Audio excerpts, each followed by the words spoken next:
ndabaramukije mwese. Ubwa mbere mbanje gushima Imana iyo yemeye ko tugira mu kino kibanza ikaba yari yateguye umunsi ngo dushobore kuganira namwe.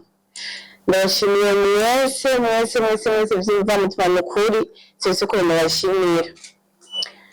Jewe ni Fanny Ravine, amazina nahawe n'umwuga nkora wa filime, ariko amazina yanje ni Faxina Uwimana. Natangiye gukora filime ari mu mpera za 2018. Mwebwe nyine abanyamakuru n'abanditsi mwarashigikiye cyane bikomeye, bituma uyu munsi mbangeze aho ngeze. Ni ukuri Imana ibaho umugisha cyane rwose. Uyu munsi rero icyo cyatuzanye ngaha kwa kubashikiriza igikorwa gishasha ngiye kubaha cya filime yitwa Data. Nari maze igihe kinini ariko ndaboneka ariko ndakora filime ku mpamvu zo kurongorwa. Kwanza ndarashimira muri mwebwe naraharose umugabo, narahuze murashigikira n'umugabo muramuha. Rero akintwara nagiye itwaye murabizi nyine iby'abageni no gutwara inda no kubyara ntibyakunda ko uguma ku murimo uko bisanzwe ngo ngume ndabaha izindi filime. Rero haraheze igihe kinini ariko ndaboneka, nicyo gituma navuze ati uyu munsi jewe nimbara cyane yabene Data tuganiriye kugira ngo abamenyeshe ko nagarutse mu gikorwa bongere bashigikire. Rero ni série yitwa Data. Nkuko bisanzwe murabizi ko nkora filime zishingiye mu miryango. Abatazi intara yanje narigeze kuba kera cyane ntazi ko nzokina filime.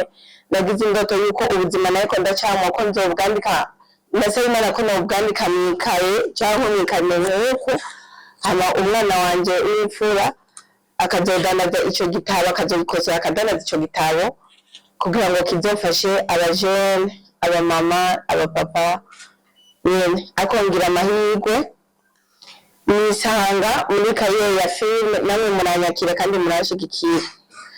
Rero nico gituma ubunye amafilime yose nkora mvuga ati nakaryo keza Imana impaye rimwe nayo gucisha mwaca gitabo kumbure ndabashikirize nkiriho mbere n'amakomantere yanyu no kuri Imana ibaho umugisha.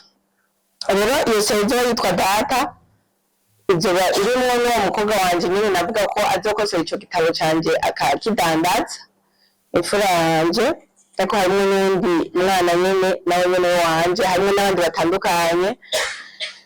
Ikazoshirwa ku mugaragaro itariki 22 z'ukwezi kwa gatandatu muri Source d'Imiri. Tukaba ishimiye kandi n'amakampani yashigikiye kugira ngo urubanza rwa November rugende neza. Ariko cyo ndashimira n'abasenzi bagiye baransengera kugira ngo ngaruke mu murimo kandi meze neza cyane. Hariho bamwe turi kumwe hano, hagiye hariho n'abateramisha baririmbyi murababona, hariho Mamao Esanish na Francis Dese bateramisha. Reka babaze bidondore kwanza. Nagwe ko tumwe wo mwishirahamwe na SPN. Mwese nitwa Francis Destin, nsanzwe ndi umuririmbyi cyane akorera mu karere k'ubuhimbaza Imana. Natwe ibyo dukora siyaga tuza kubivuga, bivuga mu ijambo rimwe, abaserivisi dukora bivuga mu ijambo rimwe. Nkuko mubibona turi hano kugira ngo dushyigikire umukunzi wacu, abantu umubyeyi. Kuri uwo munsi nyine udasanzwe turiko turitegura.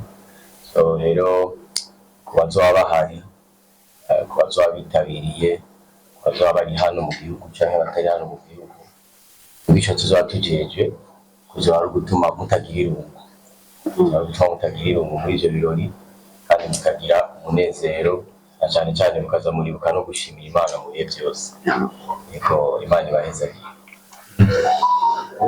Dushimira amakampani yabizeye hano nawe nicaye nka Fanny Ravine watwafa, ariko ndabicaye nk'umugenda ambassador wa Seka Nawe, aho ari kampani ikora amapampers n'amakotex meza cyane uyakoresheje n'icuza. Ariko kandi ndi nk'umugenda ambassador wa Mazi kandi Water, urabizi ko atanandi mazi umuntu anywa acirongera avuga ati nyongera kandi ni kandi Water. Yawe marare na Amaranje mazina yitwa Nishimwe Esther we Estanish. Hano ndahari naje gushigikira ibikorwa vya mama lawo nga anye. Fayira Vinette bamwemera cyane kandi burabizi ko ari mu novuga ko baserukizi b'amakinyi b'amareresi akomeye cyane mu gihugu. Rero ndahari nkajewe muri nzoba ndiko ndanima ngira ngo muri yo soirée amakari nkaba naserukiye na brand ya Mugwede House ariyo maison. Novuga ko ndiko ndashaka kuduhuza mwino minsi muri iyo maison hazoba harimo ibikorwa vya studio recording, photo na video shooting, ngira ngo n'ibindi pembeni n'ishure ryo kwigisha abantu bifuza kuvuza instrument, ariko ico c'ishuri kiracyari muri rêve nikiraba bizabakunda. Rero ndi hano kubw'iyo mpamvu rero ngira ngo tuzoba turitegura kuryosha ibirori vya lo 22 juin. Tukagira ngo sinobivuga byose mugabo ndabibemereye ko bizoba biryoshe se cyane turakwizeye.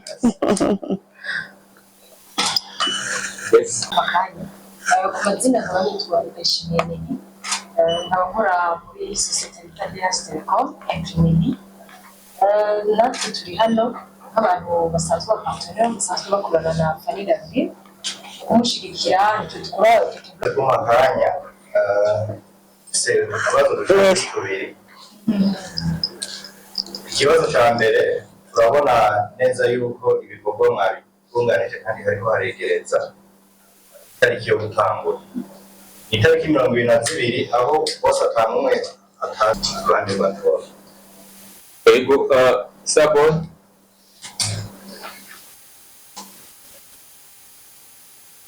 Okay. Hano hasi akaba yicaye ngaho ari wirangi nawe nibaza ko namumenye, nibaza ko bikurikiranye kumenya. Ikibazo cya mbere kijya kuri sekana quality.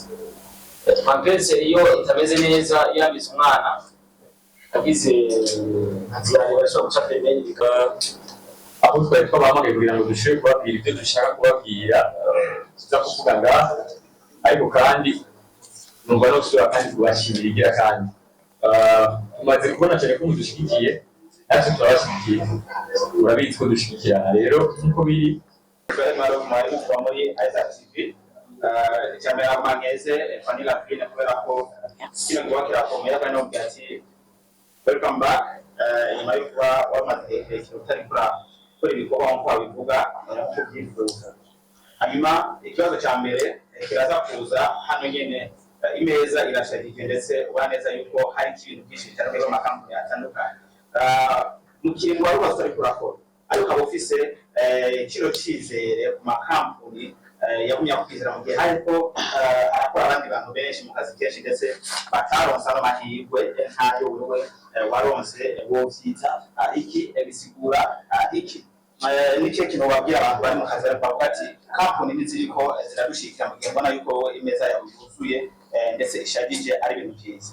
Ikibazo cya kabiri kiraza muri filme data. Imwe muri filme ikiravugisha abantu benshi cyane ndetse baneza yuko benshi bayiteze washize n'umuryango abana bawe wavuze ati narifuje yuko no kwandika igitabo imfura yanjye kazogisohora ikagisohora, ariko no musubazanye muri filme ndetse baneza yuko uteguye cyane kumbe neza yuko harimo ibishe nka 80% by'ibyo wifuza uzoshira muri cya gitabo wagize muri iyo filme. Hanyuma ikibazo cya nyuma ndacerekeza kuri Estanish ndetse na Deste. Uno munsi muraje gushikira mu gisata cy'amareresi. Bimwe mu bintu kunze kubona gake muri entertainment y'abantu bavuga ati abo mu gisata cya music mu gisata cya filme kenshi ntibakunze guhura ahantu ngo basangire basangire ibintu ndetse bafashanye promotion. Uno munsi mubona n'iki kintu muvuga mu gisata cya filme ugeti filme nayo iri muri iri kuri kwa rwego umuziki ugeze ko ahantu hose dushobora kuhamagara kubera ko iyo hageze ibintu biba nko muri leta kenshi barahamagara bari guteramisha, ariko abakinyi b'amareresi kenshi ntibakunze guserukira kiretse abakina amakomedi ziga stand up comedy. ikintu n'umusi kigomba kuba kwigisha abandi bantu n'ikihe no gufatanye bwanyu na tuwafa rakoze. Okay, ibibazo byanyu bibaze yuko cyane yarishwe Starboy kuri ikibazo yamajije cyambere na mbere coco Best Telecom ayitandukanye n'izindi batanga service dukanye badafa service dukanye ashaka kubabwira ibintu bisohoye neza ibyo bugezweho usanga dufise ibyuma bitandukanye biri kuri iki gihe nyine bishobora gusohora kalite nziza cyane. Hama ikigira kabiri mbashatse kubabwira rapidite. Ndiko ndavuga rapidite nshatse gusigura ikintu kijanye n'umwanya. Urabizi ko umwanya n'amafaranga umuntu wese aba akeneye ikintu kinyaruka bivanye n'uko asanzwe afite izindi gahunda ziwe. Rero ushobora gukorera ikintu umwanya muto byifuza. Ikindi gira gatatu nusigura turagira tworohereza n'abakiriya bari hafi bashobora gutanga commande uciye kuri mail twakwemprimira hanyuma tukakubwira wanashaka na revezo mu gihe no munsi usanga rimwe na rimwe bamwe uburyo déplacement ziko ziragorana kuko basanga bikoroheye ushobora gushika ku biro iwacu utora ibyo bintu urashobora kutubwira ibyo bijya byangoye ibinini tugashobora kuvanguka twese amamoto twese imiduga ishobora gufasha umuntu muri ako karere. Hama ikindi dutandukaniye ko n'abandi turi mu imprimeri asanzwe ashikira cyane abantu bafise ingabire zitandukanye. Aha ngira ko mvuganye na mwebwe Starboy yamajije bazi ko vyibuka hariho conference tugeze gukorana turi turashikira solo turaba ni imprimeri turi mu bantu bashikira abantu bafise ingabire zitandukanye bakeneye kugira. Aha ngira ko ntumira umuntu wese ushobora kuba twafite akeneye sponsor kanaka bafise ikintu ugomba kuransa intego kimenyekana cyangwa intego mushigikira karibu cyane muri Best Telecom tuzobafasha. Ngo bazomari bagwaje kuzoba hari nka gwedenge cyangwa tubaje kuririmba zomari nka Estanish mugari mu gwedenge umva Estanish mu gwedenge birajyana sigaye ko presence yanje présente gwedenge gwedenge bisigura iki gwedenge house gwedenge ni ntambo y'ikirundi donc byose biri muri musique ngongera mumbaza mu intererano yanje muri iki giteramo d'abord ni jewe nyine waritereye narishize kisahani kandi ibyo murabona iyo umuntu amaze kuba ari muri evenement urubanza nabwo bari kwiwe nimba urubanza rwa Fani naje birandaba na Destiny biramuraba n'undi wese turi kungahanye sigura yuko intererano ziri kwinshi zigutandukanye ari niyo tuvugira ngahanye ariko akuru niyo presence twumva ko twoshigikira ubundi hamwe ikindi kibazo cyari cy'impamvu twaje gushigikira filme kandi turi abamisicien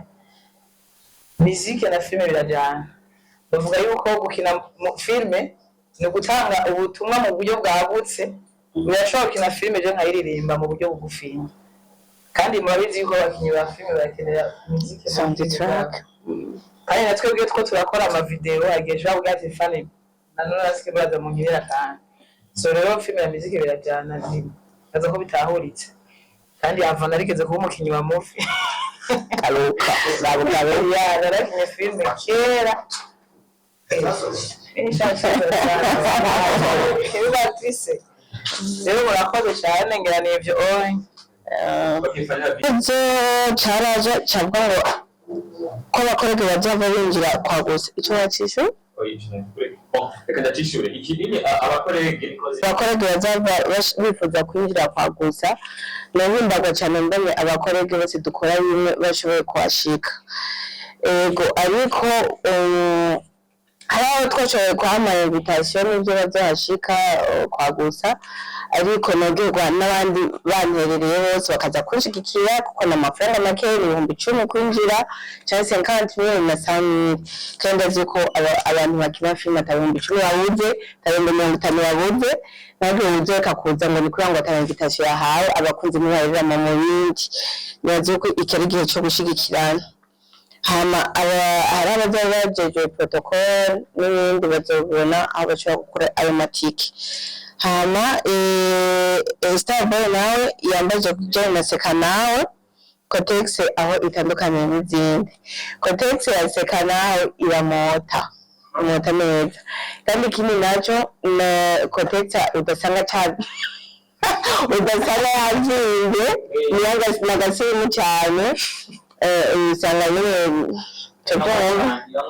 iranwa neza ntibimba ngo abantu okay sawa, iranwa cyane ikaca yumutsa. kandi ikindi nacyo abantu bagenda badushimira nawe yuko uyikoresheje iyo Cotex ya Seka nawe utabibwa. Abantu bagira ibintu byo kuribwa bari mu bihe basubira kuribwa. Iyo usanzwe urwara ama infection irakiza n'ama infection, ariko sitagoyi ari cyane iragira n'ama infection. Cotex ya Seka nawe kandi irazimbutse cyane rwose, irazimbutse cyane ugiye kugereranya n'izindi Cotex zisanzwe zihari. Ikigeretse ko muri Seka nawe tunezererwa n'umunezero wa buri wese, ku buryo mudushoreye $500 ava ko tuyashyira mu kigega cyo gufasha imfubyi n'abapfakazi. Urumva rero nawe wereka gufasha ngo agure Cotex ya Seka nawe. Ikindi Marove yambajije icyizere aho cyavuye ku makampani ngo banyizere bashigikire, kandi ntariko ndakora movie nk'uko bisanzwe. Icyizere ubwa mbere navuga ko ari ubuntu bw'Imana, ariko kandi nubwo ntako ndaboneka muri filime, twari naguma ndabayogoza kuri social media, naguma ndahari mvuga iki n'iki. Navuga sindi umukinnyi wa filime gusa, ahubwo ndi n'umu influencers, umaze ko ndi na best influence, kandi nshobora kuba umu influencer utaguma uvuganye n'abagore yaho makampani yarambanye nawe atabambona mu mafilime, ako barambona kandi bagakunda ibyo mvuga n'ibyo nkora. Nibaza ko aho icyizere cyavuye. Nawe nyine yambajije ko data bivanye n'uko nawe nivuje uzo kwandika igitabo umwana wanje akagikosoza akidandaza, ko harimo ama pourcentage menshi ya true story mu byo nashaka kwandika muri icyo gitabo. Ntabwo ari ama pourcentage menshi, ni nka 1% n'irimo, kubera ko ndacyakora mu byindi nzogarashyiramo duke nkuko nabyo nshyiramo kuva ku byo nahereye ko by'urugendo, amahasa, umupfakazi, umubanyi n'izindi. N'inzoga nanjye ndashyiramo ama pourcentage make kugeza igihe Imana izovuga ati stop, rero message wari gushikiriza n'indi. Yego Destin mukuru wacu Estanish yari yabivuze, muziki burya iri connected cyane n'ibintu bya filime, even natwebwe turi mu ndirimbo mpimazamana, tweho biba bikenewe cyane ko kuraririmba ubu ufise abantu ariko barakitinga cyangwa we nawe. Rero gushigikira umuntu ariko arakina film birafasha cyane, kuko nawe ikindi gihe urashobora kumukenera. Donc rero ikirenze kuri ibyo, jewe sindabafata nk'uko nyene ko abakinnyi ba filime gusa, ariko ndabafata nk'umuryango, kuko inyuma y'ubuzima bwa filime cyangwa ubuzima bwo kuririmba, abantu batwacitse inshuti. Rero kubashigikira ndabikora n'umutima ubikunze. Barabizi ko tutari mu bihe byiza cyane nko kuri jewe, sindi mu bihe byiza, ariko kubera ko twe twarabisezeranye, twarabivuye kuva kera, bagiye ibihe navuze ati sinshobora kubisibya, ntegerezwa kubaba hafi no muri iyo bihe, kuko ijambo ry'Imana tugira ngo tubabarane n'ababaye kandi tunezerane, kandi nabo mwarabibonye ko ariho bari baraje kubabarana nanjye, nabo no mu gihe cyabo cy'umunezero dushobora tubana tukanezerana. Rero mwese nawe utabizi yuko hano bana ari abantu badasanzwe ku gihugu cyacu, nawe utabizi ko ari abantu bariko barakora. Twebwe mu karere kacu ka Misike turateramisha abantu, tugafasha abantu guhimbaza Imana, ariko aba nabo barigisha bagatuma umuntu amenya ibintu byinshi mu buzima biciye mu mafilime yabo, bagatanga ama message. Rero urumva kubashigikira n'ubutaye umwanya. Rero ayo ma connection rero abakenewe haba kuri jewe amakonexion yabo haba kuri bo n'amakonexion yanje kuko niyo muri ko muraraba filme Stanish yari yabivuze murabizi ko mugenda murumva misiki. So rero umuririmbyi n'umukinnyi wa filme nibo bantu ba mbere ahubwo bari bakwiye kuba gushyira hamwe bagafashanya kugira ngo twese turi kwikwa kimwe, twese turi kwikwa kimwe no guteza imbere industry y'igihugu cyacu, no guteza imbere igihugu cyacu n'abantu bari mu mahanga bakakira ubutumwa dutekeye biciye mu mpano Imana yaduhaye. Rero jeni wazo ko ari icyo ndacishiye neza. Yes. Nyuma kujana bakinyi bazoga banje ni mu cyane ibibazo bibiri ikibazo cya mbere ndacerekeza kuri Vanilla Green aho nuko gutwara agashimwe ka Best Voice no kujana bakinyi bavuze ko akakwagura akarere ka filme cyane amareresi ya iwacu mu Burundi bega mu kuko iki ashoboye gutumira abakinyi bo mu Rwanda cyangwa Tanzania n'abagera mu Rwanda. Iyo tumaze kubona mwebwe mwari mumaze gufata ingendo zitari kwerekeza mu kibanyi cy'u Rwanda bega ko mutashoboye kuzana bariya babana kumbure nabo bashoboye kumenya bino bikorwa bikomeye biriko birabera hano iwacu. Ikibazo ca kabiri gacerekeze hariya batumire bandi bavuga Stanish no munsi ubwo turabona irezi kubera ko atone mu abona ko bari baranatumira mu dore kaza gufasha icyo nk'igihe twitege ko namwe aba iteramo kanaka cyane iyo tuza murashiramo amareresi ivyo bikorwa tubora tubona. Frank yambaye yuko atagwa mfise icyaro yaje ibanga yuko ubona banshikikirwa nuko cyumana cishu navuze ko ibintu bw'Imana ariko kandi ukubera ko najishuye ibigira kabiri yabambaje ko atagwa mfise ko nanaye maze igihe kimwe nteko ndagaragara muri film ko abantu batazava banyakira ntabwo mfise ni nacyo kivugo cya Solution Couple uba Fearless Generation. Ntabwo mfise kubera ko n'igihe ntangura gukora filme nta muntu twavuganye ngo uzoshikikire uzohonda uzogira ikirero namba Imana kiriyagiye yarabankundishije igikorwa nayo nakoze kikabankundisha ntanyekane Imana yacaye kumwe nanje kandi na filme nabateguye ndazi yuko izo bagarukana ikabankundisha kandi noneho abumwe nabo baje Imana yateguye yuko ubutumwa buzoshikira buzotegereza kumushikira rero ntabwo bamfise kuri ico.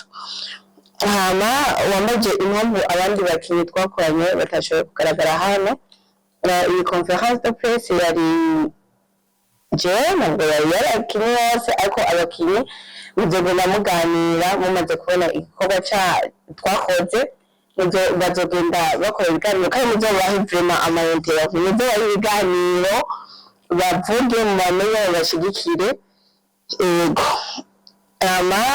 Mugana yabajije ati kubera iki tutatumiye abandi bakinyi bo mu bindi bihugu umva uko ubu turi muri comeback ubu niho dutanguye ibikorwa ubundi bwiza ubu niho dutanguye ibikorwa ariko mu minsi iri imbere bizogenda neza kuko natwe turashaka kwagura akarere kuko muvyo twizera ntitwizerera gukora ibintu vyo ngaha mu Nyiragusa ariko turashaka ko uburundi bwacu bugera no mu mahanga.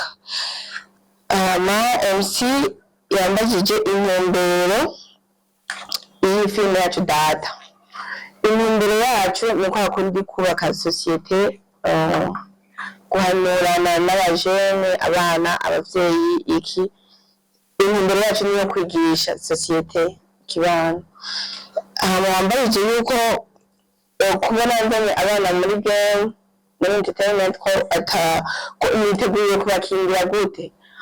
Abana banje batanguye kuboneka muri iyi filime ya data gusa kuva kuri filime natanguriye ko bamwe cyane witwa Urugendo nari nabo bana babiri twari kumwe Alasia na Joshua.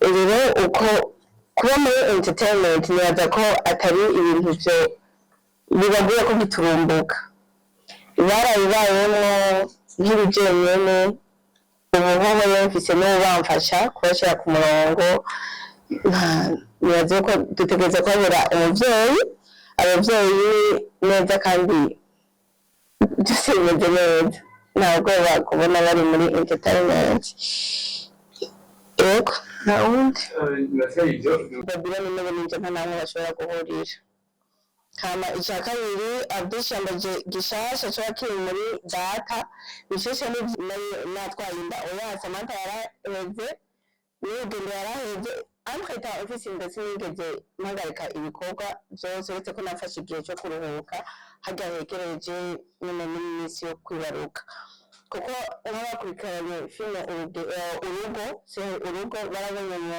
ma episode ya nyuma y'andi musazi kabisa n'inda ikuze hama ikindi nacyo wambaje uko niwasubira kuryamana n'umugabo wawe yabikuye ndatwara iyindi nabyo usubira uhagarike umugabo wanjye ntazasubira kuntera inda bagiye ibyo dukora